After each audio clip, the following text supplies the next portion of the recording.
Hello and welcome. This is the 13th episode of the Bytes vs. Bytes podcast. I am your host, Ama Grigic, and today I have a very special guest from bol.com. He is Menno Vis. He is IT director for the retail platform. Did I say that correctly? Yeah, you did. Yeah, yeah. IT director at bol.com and focusing on the retail platform, so on the marketplace. Okay, so could you tell me a little bit about your background and how you got to bol.com? Yeah, sure. So, well, I'm an IT person. I mean, that's I think is clear. Yeah. I joined bol.com about 8 years ago, or over 8 years ago, when bol.com was way smaller, about 200 persons. Now we're with 1,500. And kind of the reason I joined was, because I was really into IT, and if you're into IT, then you want to work at a company where IT is basically the core of the business. Mm-hmm. So I really wanted to join a tech company, and via I got in touch with bol.com, and that's how I ended up there. Mm. And if you look at my background, I mean, I've always worked in IT before joining bol.com. So I've studied business informatics. Key reason was really that I liked computers, but I didn't really know what to do, and I just got started, and was never a bad choice. And after that, I've done a bit of programming, Oracle at that time. So Oracle, okay. Yep, the old days. And but soon I found out I was way better in trying to figure out what problems we wanted to solve, or what challenge the business needed to be to be picked up or to be solved. And so I spent a few years as an ERP consultant, and then moved to the largest biotech as an IT manager, doing IT project management. Got introduced into e-business and e-commerce over there, and in 2010 I ended up at bol.com, and that's where I've been ever since. Yeah. And you started at bol.com as in a different role, I think. What was that transition like? So how did you start out at bol.com, and how did you get to where you are right now? So what's the difference between what you did before and what you do now? So I actually when I joined bol.com, I was asked to basically to replace one of the legacy systems we had. Mm-hmm. It's just a system called the local product database. And it was one of the monoliths. We had a few of those. We had a couple of monoliths, so we didn't really have a service-oriented architecture back then. And I was asked to find a group of people, both internal, but also recruit a team, find a team, build up a team to replace that thing, so to say, that old solution by a set of new services.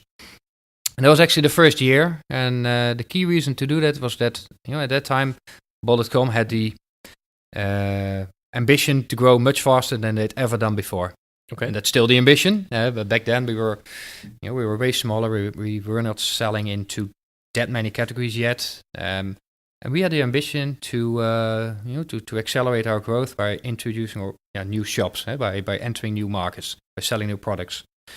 And the LPDB didn't really support that. It was legacy. It was difficult to maintain, difficult to scale, and we took an awful lot of time, especially from a technical perspective, to add or to introduce a new category. Mm-hmm.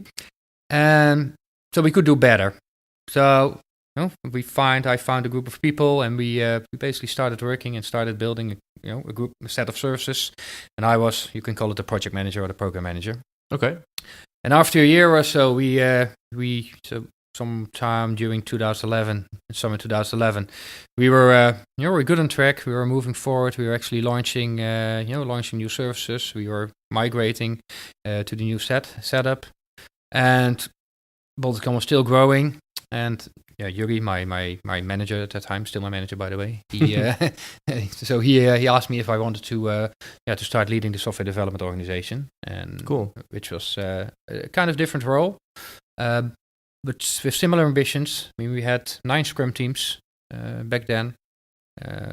Some of the teams focusing on the web shop, on the front end, and on the web shop. A couple of teams in the logistical area. A couple of teams in the pricing, master data area, which where I came from. In order to also to take that team, that group, that department to the next level. Okay. And that's what I've been doing for a couple of years. So I've until 2015, March 2015, and that's the moment when we kind of we transitioned into a DevOps, or our interpretation of DevOps.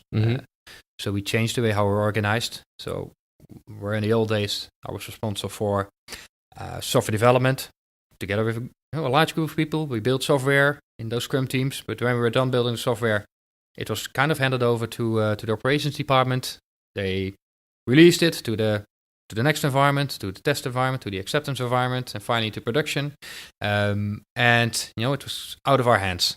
And well, the whole DevOps concept, when it became more popular at that time, and we also thought that in order to take the next step in accelerating our innovation growth, our innovation speed, we wanted to move to teams, to a setup where we had teams that were not only responsible for building software, but also for running software. And we went through that transition during 2014, 2015. Yeah. And in 2015, we reorganized ourselves, and instead of having development and operations and architecture, three main departments, we moved to a shopping experience space or department, the retail platform space, it's the one I'm currently still responsible for, and the logistical space. Okay. So if you look at it from a high level, you have the customer focusing area, the webshop space. We have the partner focused area, that's the retail platform space, and then you have logistics that is there to make sure that we get the goods delivered on time at the right place for the right customer. And for people that don't know, because Bol.com is maybe not as known outside of Holland and a part of Belgium. What do you try to provide? So what's actually the business here? Yeah, I keep on forgetting that because in the Netherlands, everybody knows Bol.com or Bol.com, and in Belgium we're also getting there. But Bol.com is the leading online retailer in the Netherlands, founded in 1999. So almost, pretty old already, and 20 years next year. And so we started selling books in the old days. After that we started selling related categories, CDs, DVDs, games.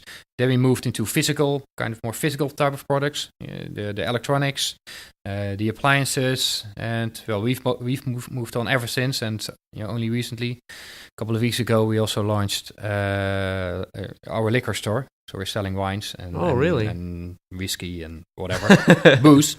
Yeah. And also about 5 or 6 years ago, we decided to change our strategy. And next to being a retailer and selling our own products, we decided to transform ourselves into a retail platform. Meaning that we are, we basically want to connect every person who's looking for something, wants to buy something. So we're trying to connect those potential customers to partners, as we should call them, or other retailers, or even private sellers that have something to offer. We want to be in the middle of kind of every transaction in the Netherlands and Belgium. We focus on the Dutch and the Dutch-speaking part of the world, so the Flanders and the Netherlands. And at this moment we have about 1,500 people. We have our own warehouse where we manage millions and millions of products. We ship hundreds, thousands of products on a daily basis, and those products are either ourselves or we also store and ship products from our partners, from the third-party sellers. Yeah. Now, what I was wondering, you mentioned the liquor store thing. You're part of a bigger holding, right? So you're part with, for example, Albert Heijn, which is a large supermarket chain in the Netherlands, and also Gal, which is kind of the liquor. How does that? So do you kind of work together with Gal in this case for the liquor part? Yep. So we were indeed, Bol.com was taken over or bought by Ahold. Currently, Ahold has back in 2012. So 6 years ago already, and they've, as of that moment, we've collaborated on several initiatives, but we've stayed relatively independent. What you see happening over the last months, years, is that we start to pick up more initiatives together. And one of the initiatives is indeed the liquor store, which is what we call a plaza store or a pure marketplace type of store. Mm-hmm. So we don't sell our own products, but we've connected in this case about 10 resellers who sell their wines, whiskies, vodkas via bol.com. And one of the leading partners in the liquor store is Gal & Gal, indeed. Yeah. So you're basically doing the same thing which you do with other web shops as well, and selling it through your platform. That's basically it, right? Yeah. Yeah. And I was wondering about that. So you provide goods from your own warehouses, but you also can you say it's kind of a resale construction that you sell the goods from other web shops as well? Yeah, it's more like a commission-based model. Okay. So if you think about, if you would sell our own products, it means that we have bought those products, we have, we store those and we ship those, and there's a margin. So that's the margin between the price we've paid to procure the product and the price our customers have paid. If you look at the marketplace type solution, it's a commission-based model. So we offer a service, and the service is we sell your product, selling via bol.com, or we have a service called delivery via bol.com, and the seller enlists his products or gets the opportunity to list his product at bol.com within the same structure, and if the product is bought by a customer, then the seller is informed. He or she, the seller ships the product to the end customer. We collect the money, and then we pay the seller, the reseller, with a minus the commission fee. Mm-hmm. And if you look at so you basically have the two models. So either the seller ships the product himself, or the seller gets the opportunity to ship or to store their products within our warehouse, so they can benefit from all the options we have, from all the delivery options we have. Yeah, because they don't have to do the whole delivery part then, right? No, they have to deliver, of course, the goods to our warehouse, but we take care of the whole, the whole shipping process. Exactly, the last mile, the last chain. So then you can benefit from Sunday delivery, evening delivery, same day delivery, etc. Mm-hmm. And how does it work when, for example, a retailer wants to connect with your platform and sell their goods on your platform? Do they have do you have an API that they send the products to, or is that something that they really just put in themselves? I can imagine you don't do that manually because it could be a lot. Yeah, so we have about 20,000 sellers. And some are really, really small companies, even one-person type of companies, or very large companies, like maybe BCC. And so it really depends on the seller, what type of interface they prefer to have with bol.com. Yeah. So indeed, we offer an API, or a set of APIs actually, to our sellers, but we also offer a kind of a backend type of solution, the seller platform we call it, or the seller dashboard, which is a user interface, which is mainly used or primarily used by the smaller sellers, but available for everyone. And how it works is that if you want to become a partner at bol.com, you need to register yourself. So you need a KVK, Chamber of Commerce number. We do some checks up front, but at the moment you're registered as a seller, then you can start uploading your products and your offers. And the offer is the price you'd like to sell the product for, and the delivery characteristics, delivery times, etc. And that can be done, as said, via the API, via screens. I think we still have a CSV type or Excel-based type of interface. And you really need to have multiple ways to interface with bol.com, simply because the maturity and the differences in technology that the sellers have available. Not everybody has just a Magento web shop and that's it, right? No, some don't even have a web shop. They just they sell their products maybe in a physical store and via bol.com. Some have a very advanced web shop that they prefer to connect via an API. There are also intermediate parties, so intermediaries, who offer a service. They kind of are in the middle between bol.com and the those sellers. So they give some additional, they provide some additional services. So we have, you can pretty much what you can think of is happening, and it's our challenge to to take care of the quality of the products, do we have the right prices? Is it does it end up in the right category? Do we provide the right insights to our sellers? Do they know if the price is too high or maybe too low, etc. So, and I want to go back to the organization in that sense. Is for me, it's interesting to know. For example, if you take you had a vertical that was retail, or that you are in at the moment. Mm-hmm. So how do you organize within that vertical, for example? So do you have small teams with developers and maybe interdisciplinary teams? So how does that work? So what's kind of the real team size within your vertical?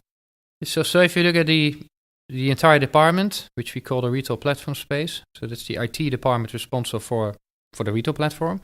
It's about 110 people. Well, 110 people persons are in there, and we all work in multidisciplinary teams. Mm-hmm. So a team is about 5, 6, 7 persons, average 5, I would say, and those teams are responsible for a very specific. Maybe subdomain or subpart of what's within in the retail platform. So we have teams focusing on calculating the offers, so the prices. We have teams that are busy in getting the data, so focusing on getting the data from our sellers, or teams that focus on providing insights to our sellers related to the offers they have. If you look at the setup, if you look at the department, which we call space, 3 to 4 teams form a fleet. A fleet, again, is a logical group. It consists of a group of teams that logically belong to each other. So we have, for instance, the offer fleet, but we also have the platform operations fleet, which is more about financial operations. Mm-hmm. And within the space, you have 4 to 5 fleets, and all together, they make up the space.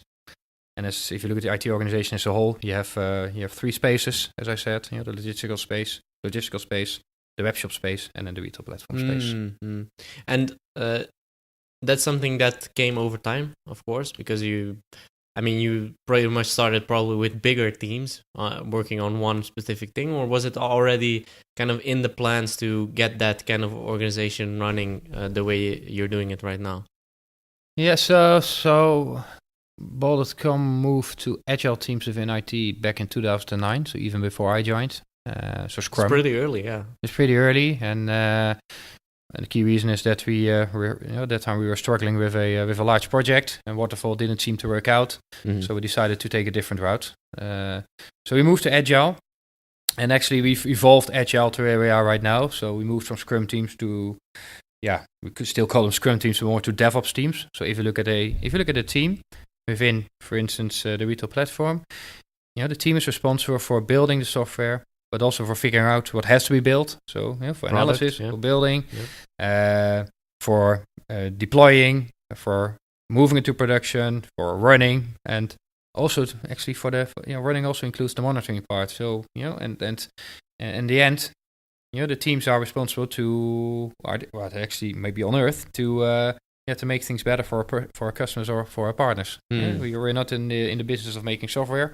We're in the business of e-commerce. And so we really want to, and we also not want to, but we also see that the teams are really driven by making business impact. Day in, day out. How can we make life a bit better for our partners? And we touched on it a little bit. Bol.com is part of Ahold, or Ahold, however you want to call it. Yeah. Which has Albert Heijn. So how does working together, for example, with Albert Heijn work out for you guys? So in what way does it manifest itself, the real cooperation between you? What does a client see of that cooperation between you two? So So if you look at cooperation more from sharing experiences and learning from each other, I mean, we've been doing that ever since 2012. But there we still have like different organizations. So we have bol.com in Utrecht, we have Albert Heijn and Ahold or Eelde in Zaandam. But what you see happening now is that we're picking up more things together. So we just recently introduced the shared account. So if you bol.com account, you can also log on to the aha.nl web shop, and there are also some associated call it perks. You get if you do that, I mean, if you're our Albert Heijn customer, you get the select subscription for free at bol.com. So you see that we're more and more we are picking things up together. We share experiences. We are, as I said, the Gal and Gal example, of course. We are trying to align more and more, and I expect it will not, to continue in the future. But if you look back over the last 8 years, I mean, we've been so busy in growing and maturing and building up bol.com that it was also good that we had this focus and that we could grow as fast that we wanted to grow. Yeah, because the cooperation with the others within the holding is more on a basis of extending the services you already have. That's the idea behind it, right? That's the idea behind it, and I think we will see more type of collaborations in the future, because if you start thinking, I mean, there's so many things you could do together, but the time has to be right, and we're both in two very competitive markets. Online food, where Eelde is in, or Albert Heijn is in, and online non-food. I mean, they're very similar, but also different. But the one of similarities is that it's very competitive, and that you need to keep on innovating to basically to stay ahead of the competition. Yeah. So from a tech side, when we look at what you've done over the last 8 years, what are some of the kind of innovations that you guys did at bol.com that really stuck with you through those years? What do you think one or two of those are? Yeah. I mean, we are continuously innovating. So it's so over the 8 years we've done many things. So when I was still responsible for the development organization, we introduced our apps. That's already 6-7 years ago, a long time ago. But it was our first step into to transition from a web shop into that we also wanted to be out there on the mobile devices. So that's a thing I remember very well. We first launched the iOS app, and then we moved to Android. But also, if you look at the service which we talked about, like logistics via bol.com, that's a service we started to offer 2 years ago. Again, a very nice contribution to the services we offer to our partners and also help our customers. So that's something that stays that I remember pretty well. We've invested quite heavily in data science type of solutions, so recommendations already years ago, but also forecasting models that have really taken us further. Because with that many products on stock, you can imagine that a better forecast, a more accurate forecast. So on one hand, that we store the products that you actually should store in order to don't disappoint the customers, but also to prevent having products on stock that are not sold. I mean, that has really have and is giving us a lot. And just coping with the growth of the platform from 5 sellers 6 years ago to 20,000 sellers right now, with with millions and millions of updates every day coming from our sellers. I mean, that in itself is already a tremendous achievement if you think about it. Yeah.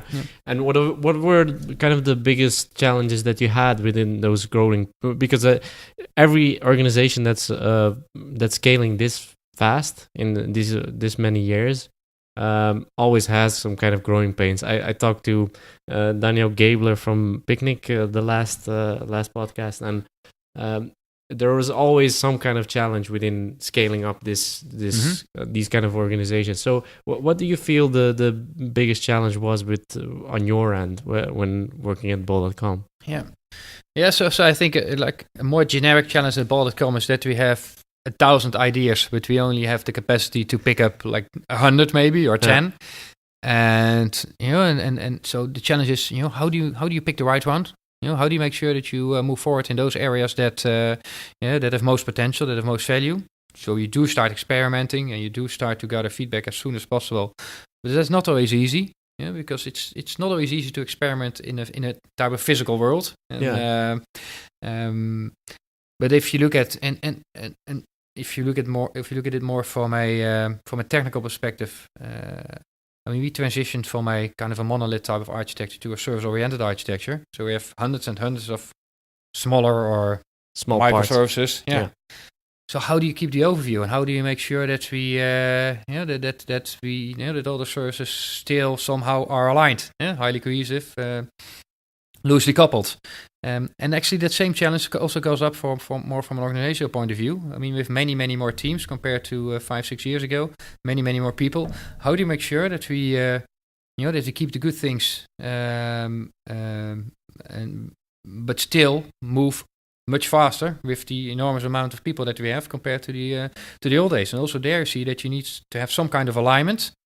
Call it highly cohesive again.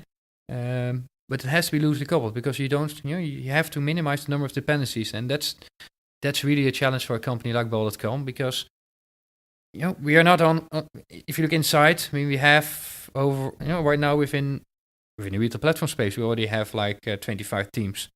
How do you make sure they keep on moving in the same direction? And that's a role that we as leadership have to play and have to help out with. But I also like the people to think about and to consider it, they're confronted with it on a daily basis. So we like them to speak up if they're dependent on someone and they don't understand why. We have to fix it. And it's difficult. Yeah. And on one hand we are successful because we've gotten this far, we've grown so far, we're still growing extremely fast. So somehow we're doing a good job, but it's difficult. Yeah. How do you go about that? Because in smaller companies, it's already hard to do some kind of knowledge transfer between departments or whatever. So how do you keep that? How do you keep that aligned? Yeah. So what we really try to support is call it the communities. So we have communities internally, and a community for us is a group of people that have some kind of shared interest, and it can be Java or Kotlin or data science, or it can be even more specific like Angular 6 or maybe ways of working or coaching and what we started to realize over the last couple of years is that we need to help. We need to support those communities. It's not like we can create communities ourselves as leadership of the company, but we should try to maybe to help them, to support them, to give them time, for instance, or to make space available where they can meet each other, to facilitate maybe sessions, to maybe arrange some funding, to get an external speaker on board, to share his or her experience on whatever the topic is. And I think the whole community part becomes more and more relevant if you're bigger, because things don't automatically go by itself. You need to maybe help out a bit more. But what's really crucial is that it's not done by leadership, but that we create the circumstances that those communities can strive, can exist, can flourish, because it's we want to make it possible, but we don't want to. It's not mandatory, of course. That's also why communities pop up and they go down. Yeah, and it comes with small things. I read a book a while ago. I think it was The Culture Code, if I'm not mistaken, where they also touched on the subject about physical space. So how much space is between your teams, or true. So what they touched upon was they had the example of Pixar, for example, which creates enormous big budget animation movies. And they were acquired by Disney at one point. And then Disney also asked them, okay, why are you so successful in working together with large teams in regards to, for example, I think it was Warner Brothers or other company that also does kind of animation movies. Why are you so good at it, and why does it work this well, and why does it not work at, for example, a different company or whatever. And they found out that, for example, they had a building, and it had multiple entry points. So it had multiple entry points, it had multiple places where people could come in, and they actually closed up all the entry points and just made one big kind of entry point where everybody got together, because then people bump into each other, they get to know each other, and also that kind of knowledge transfer flows more fluently than just by saying, okay, you need to do knowledge transfer. I mean, true. That doesn't help in that sense. So what I was going to ask you is, you have all your people in one spot, or do you have multiple locations or whatever? No, so it's a good point. I mean, if you look at ball.com, we've always had one office. So I mean, we've moved a couple of times because of scale. Because of scale. The office became just too small. But right now we're based out of Utrecht. But we're in one office, and we're actually growing into that office. I mean, it's a rental facility, and we kind of we have about, I think, 2/3, maybe 75% of the of the entire space available in that location. And the nice thing about that about that place is that there's something called the Plaza, which it's the same name as our marketplace, but it's coincidence. It's kind of an area in the middle, so where you get in, and it's where all, if you want to meet with someone, you just go there. It's a place where you can get coffee. It's a place where you have like little seats and desks, and there's even an Albert Heijn to go, like a little supermarket. Oh, really? Yeah. That's cool. That's the good thing about, one of the good things about being part of the Ahold family. And so the example just described is also something which we have, which we have to as a place to get together, and we also have a nice location outside. There you can go to the terrace and to the to the grass. Actually, you can sit on the grass next to the river or to the canal, and and I think it's really important to somehow to nourish the culture and to nourish the fact that it's okay to ask questions, and it's great that you reach out to other persons if you don't know, or if you need help, or if you're just purely interested in whatever the person is working on. And things we're doing here are, we're hosting meetups, internal meetups for ourselves or external. We have our internal hackathons. We have demo time. We have. The communities come up with their own initiatives. Like, we do have quite a few non-Dutch people working at bol.com, at IT. I mean, they a couple of weeks ago they organized their international dinner. They all brought something from their country. Cool. I know, a pizza from Italy, if you're from Italy, or really easy, really easy. That's the one I can remember. But that was the one that was the best. It was the best, the pizza and the pasta, and or the Greek whatever. And no, but it's just it's a total different type of community. But it helps for people to not only to to help them directly in the job, but also to feel more connected to bol.com and to maybe feel a bit at home, because that's what you need. You spend 40 hours a week at least at the office. So and I'm just thinking about that because to me the most important thing also always is culture, and how you have a culture within your company. I was wondering, do you also hire for that? So does that play a bigger part for you than maybe technical skills or whatever? Do you look at that first, and then after that look at the kind of credentials that somebody has, or how do you do that? Yes, it's a good point. I mean, we do hire for culture, and if the culture fit is not there, he or she can, the best technologist or tech person you've ever seen, it will not work out, and we've learned the hard way. I don't know, but if you look at it, how we select people, we really put a lot of effort in making sure we find the right people. People that are genuinely interested in building solutions for our customers, and that think about the impact they can make, that are curious, that ask questions, that speak up if they don't understand. That have kind of crazy ideas from time to time. We're on a journey. I mean, we don't really know what we're gonna see, how e-commerce will look like 5 years from now. Yeah. So we need people that that think about it, and they're not afraid to take a bit of risk. That enjoy data. That really can work in teams. Because it's all about you have teamwork. to be so there are a lot of engineers that are perfect when they're working alone, but when they work in a team, it's horrible because whatever reason, right? Yeah, it happens. So that's so we do put a lot of effort in it, but we should not neglect the technical components. So we also look at that. We also look at to assess where someone, what's the level. Where does someone sit? I mean, if someone says that he or she is a senior, could well be, but we like to see with our own eyes. So we give assignments. We have technical type of interviews as well. Cool. So it has to be the match has to be there.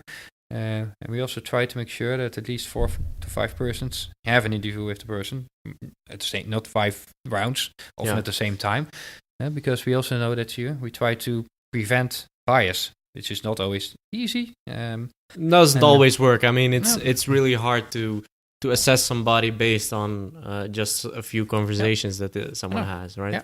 I was thinking about an example with. I read a book not too long ago from Jason Fried from Basecamp. Mm-hmm. It was also talking about how they hire as well, and they actually hire someone on a freelance basis. Yeah. So they hire someone for I don't know what the time frame was, but a few months at least I think it was. Yeah. Which in that time frame they will actually assess if someone is not worthy, but if they are a fit and if they are going to work within their company, and if they don't, they don't. I mean, they will see that in that period of actually working with that person on a particular project or whatever. So that's something that that's fascinating to me. Is actually what we usually do, and it's really weird actually when you look at it. We just get somebody, we have 3 or 4 conversations with somebody, and we already hire them. And of course, they have a kind of a trial period, maybe 1 or 2 months. Yep. But how much can you really assess within those 1 or 2 months? Because someone's not up to speed and stuff like that. So that's something that was really striking to me, is that you would actually work on a project with someone. And not just, you have to be worked in for a few months, and then after a few months you kind of get like, this guy is really not, or girl is not for us. I mean, we're always trying to figure out, what's the next step in getting the best people on board and also keeping them on board. And it's, and those concepts are interesting because you're right. I mean, you have a couple of interviews, we have those tests, also some more analytical type of tests. So we really, then that's, that also has evolved over the years to where we are right now. It gives an indication of. And it gives a good indication. And we also, if someone leaves, we also look back, as of the moment the person started, what did we already see in the interview process? What can we learn? How can we adapt? So if you look at data driven, we also need and learning from what has happened. That's also what we need to apply, for instance, in recruitment and retention. And that's really in the genes of the company, and that's what I also like about it. And maybe concept like I don't know, getting persons in on a contract, or having other ways to maybe even lengthen type of interview process. I mean, of course, we are looking into that. Because at the end, you want to be successful, not only for Bol.com, but also for the candidate, also the person, because you want to be at the company where you feel you actually can be successful, where you feel at home. So if the fit is not there, the match is not there, it's really sad. It's for both parties. It's really frustrating. That's the thing with hiring, which is so hard, is that you don't want to frustrate yourself, but also not the candidate, because they will be unhappy going to work and stuff like that. That doesn't work. So back to the e-commerce part, because that's a hard playing field. There's a lot of competitors in there. We touched on it a little bit before we started recording, like other parties like Coolblue, Amazon, which are actually moving into your space as well, where you're operating in. So what do you think makes Bol.com different from those other companies? Yeah, I mean, it's well, if you look at Bol.com, I mean, at the end, we want to make life easier and more enjoyable, as you say. It's easier in Dutch, to be honest, for our customers. And So we really believe that we can actually make life a bit easier and a bit better for our customers, because they can get the product they want, even if they realize that there's a birthday party tomorrow, or that they have something that they need for school the next day, or even this afternoon. And I think what really distinguishes from all the type of companies is that we're local. I mean, we're Dutch. We have a long history in the Dutch market, and we are really close to the customers. At the same time, we also try to be and are very close to our partners. And every day, we try to improve ourselves. So we of course we measure how happy our customers and our partners are with bol.com, and we know that we can and we should improve in several areas, and that's what we try to do on a daily basis. But if you look at where we are right now, I mean, we've done great. But as well as I do, that it's very easy to, if you make one mistake, you can just as easily go to another company to buy or whatever. Yeah. It's literally one click of the button, and that's what that's maybe a bit scary from time to time, but it also really drives us to keep on thinking, how can we make things better, and how do we do that? So it gives us a lot of energy that you can't really relax. You always have to be. Well, you have to be in the moment, and if we've just talked about the finding the right people, that's also what you need to have. You need people who can who can live with a bit of ambiguity, with the dynamics, with the but also with the challenge and the the fun of that there is a bit of uncertainty in the future. Yeah. So and I would say from an outsider standpoint that what we already touched about, the kind of cooperation with the other companies within the holding is actually something that could give you the edge over absolutely over, for example, Amazon or Coolblue. Well, Coolblue has a different concept, of course, but if I look at it from a perspective of a client, it's more comparable to Amazon than to Coolblue, right? Yeah, it is, but I mean, if you look at e-commerce, I mean, besides Coolblue, of course, there are many other competitors, small and large. But you can, we try to see many of those also as partners. We have partners, sellers on our platform, like BCC, which you can also see as a competitor.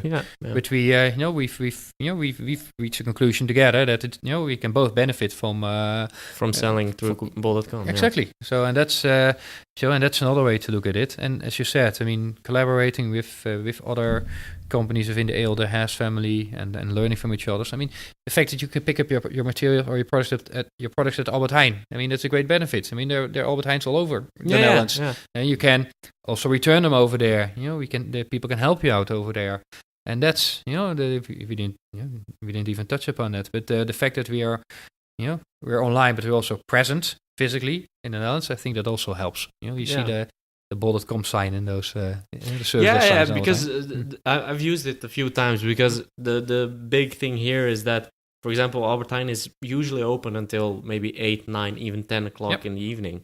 And I don't need to wait at home for that package to come. And what's also a thing is that usually it comes pretty early in the day. So even if you are maybe done with your work at 3 or 4 o'clock in the afternoon, you can still go to it and just pick up your package instead of waiting maybe on maybe at work, but also maybe at home. It's more convenient in a way that you can just go and get it instead of waiting for a package delivery guy that maybe even won't come because of whatever. That's I think one of the biggest kind of advantages maybe that you have over other retailers that don't have a brick and mortar kind of solution.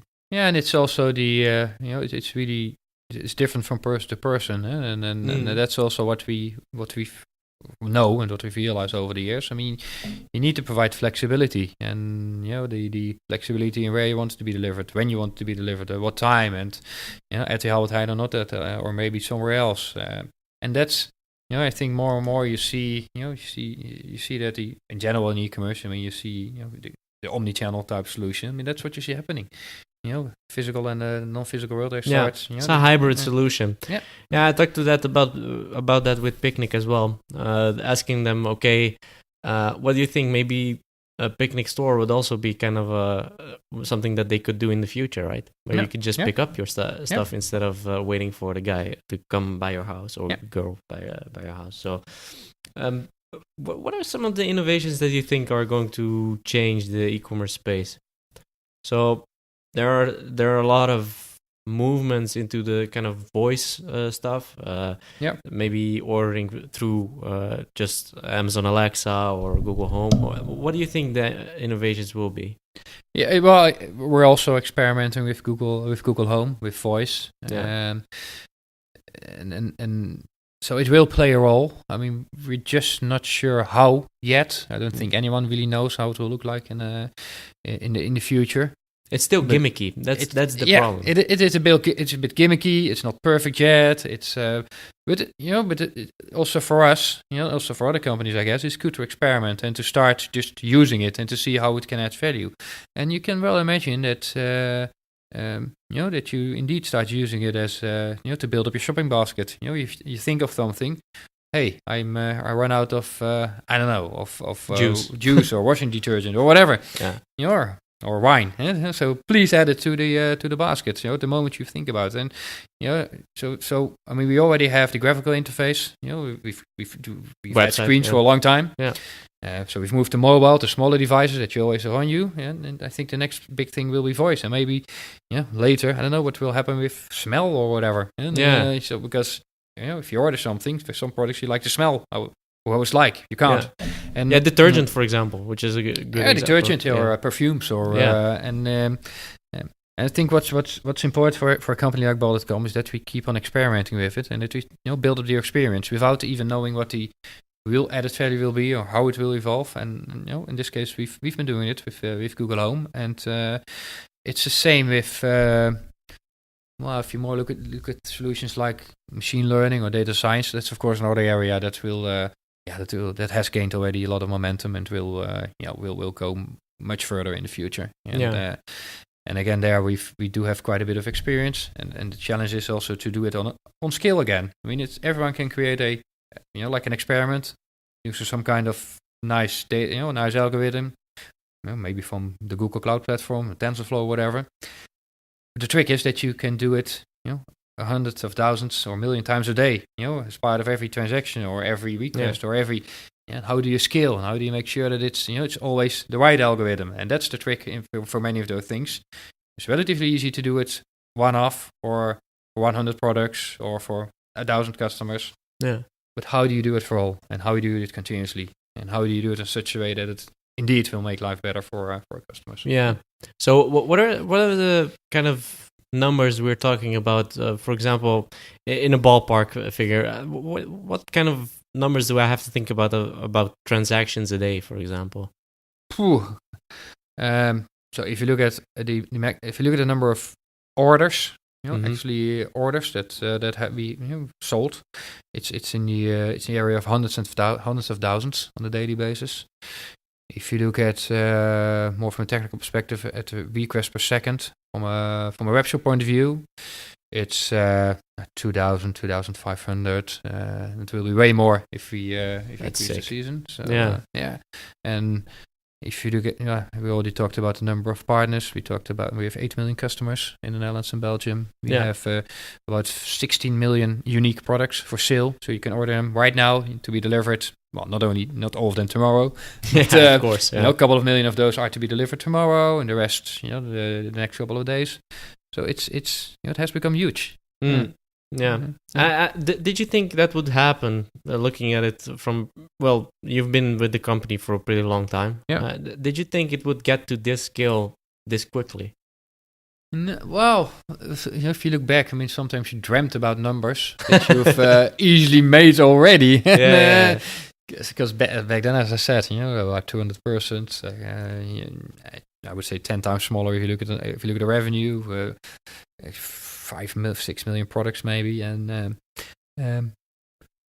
so if you look back, no, probably not. I mean, you dreamt about it, you thought there were opportunities, but they're always a bit scary. And what we, and then also if you look back, I mean, you don't really realize how I mean, of course, we know how we evolved and how it went, but it's I mean, it has become, it just has become big. And you don't realize until someone like you asks a question about it. That's what I'm asking. Is that sometimes you get up.